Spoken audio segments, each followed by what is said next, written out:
What if the most important clue in a serious criminal investigation wasn't a fingerprint, a witness statement, or even a confession, but a sudden surge of electricity hidden inside digital systems? That is exactly what investigators are now dealing with in the case of Lynette Hooker. According to recent developments, agents working with the FBI have uncovered what they are calling a power spike anomaly, a sudden and unusual burst of electrical activity recorded within the systems connected to Lynette Hooker's residence during the critical time frame of her disappearance. And the single piece of data may now be one of the strongest leads linking suspect Brian to what actually happened that night.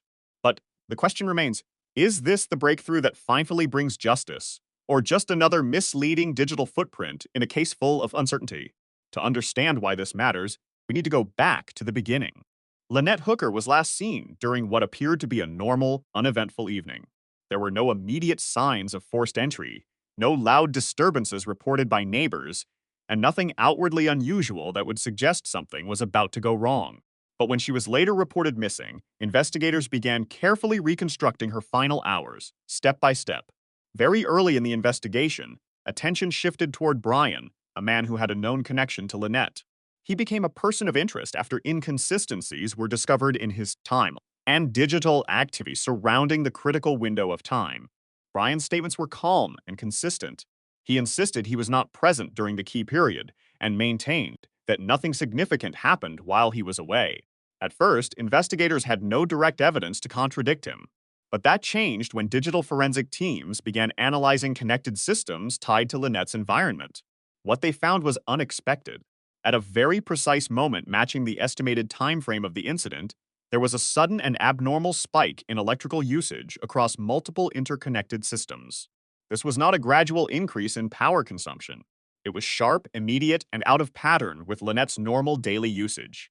In modern investigations, this kind of anomaly can come from smart home devices, surveillance systems, mobile connected appliances, or any internet-linked system that logs real-time activity. And what made this discovery even more significant was the timing. The spike occurred within the exact window investigators believe Lynette was last alive. On its own, a power surge means very little. Electrical systems fluctuate all the time. But when placed into a forensic timeline, patterns begin to emerge. Investigators now believe this spike may indicate a sudden activation or disruption of multiple systems at once, possibly triggered by movement, interference, or an external force inside the environment.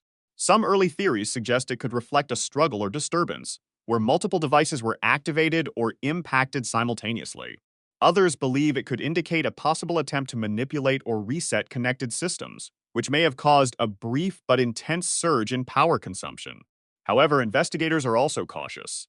A power spike does not automatically prove criminal activity. It could also be caused by system faults, automatic updates, or unrelated electrical interference. But what makes this case more compelling is what happened around the same time in Brian's digital footprint. His phone activity reportedly shows a sudden period of inactivity during the same window as the electrical anomaly. No calls, no messages, no confirmed movement, just silence. That overlap is now raising new questions. Was Brian truly away from the scene, or was his digital presence simply turned off during a critical moment?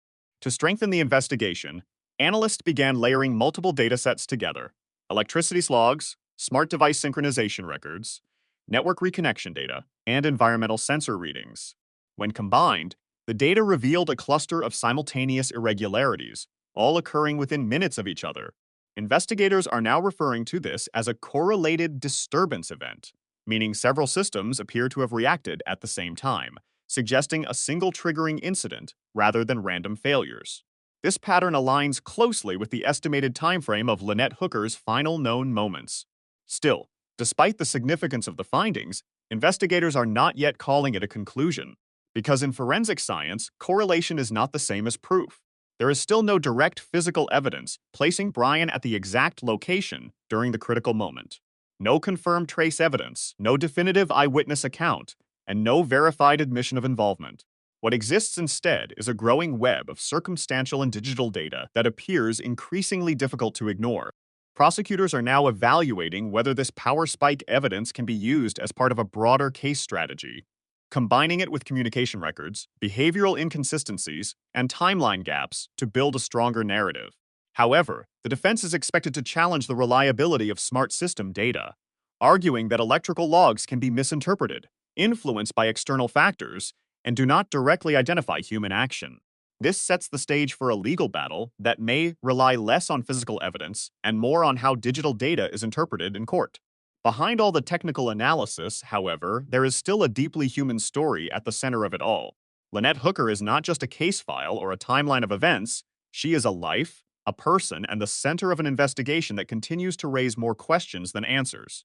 For those following the case closely, every new development reopens the same haunting uncertainty. What truly happened in those final moments? Who was actually present? And what detail is still missing from the picture investigators are trying to build? At this stage, investigators are expected to continue re-examining all available data sources, including smart device logs, network activity, and environmental records, while also searching for any additional hidden evidence that may not yet have been analyzed. There is also speculation that further digital traces could still be uncovered from backup systems or previously overlooked devices, which may either strengthen or weaken the current theory. But for now, one thing is clear. The so-called power spike has shifted this investigation into a new phase, one where electricity, data, and digital silence may carry as much weight as traditional forensic evidence. And while it does not yet confirm guilt, it has undeniably placed Brian under even greater scrutiny than before. Because sometimes, in modern investigations, the most revealing evidence is not what someone says, but what the systems around them quietly record when they believe no one is watching. And as this case continues to unfold, one question still remains unanswered. Is this spike the missing piece that finally brings justice for Lynette Hooker, or just another shadow in an already complicated mystery?